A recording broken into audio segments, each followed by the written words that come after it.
Kocaldayar insanı yerler, kocaldır zaman. Yüreğin ateşi köz kocalmır. Ay böyle dağlar taşlar neynim kocaldan zaman. Dağlar taşlar neynim kocaldan zaman. Bilmirem bəs niye gözü kocalmır. Yaran canım ay canım ay canım. Deyirəm keçdin o baharma yerler, yer kışa kaldı.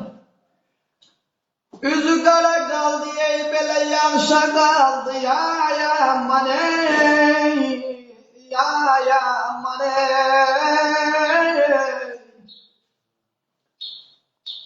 Bizimki de vallah bir kurbakşa kaldı. Neyniye yazımız özü kodlanmır. Ay aman ay,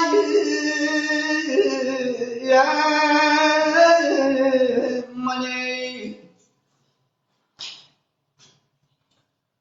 Deyirəm dağa tapa deyip ay eller düz gezdiren.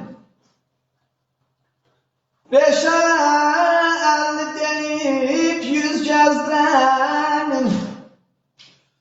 Dostlar arasında söz gezdiren, dünyası gözünde zulmat olaydı, olaydı.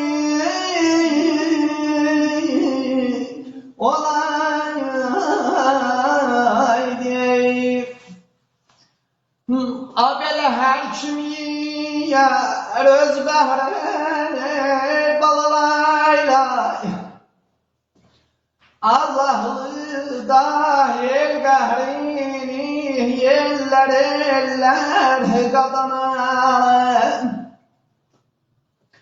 Abele her kim çeker el gahrini. Derip şana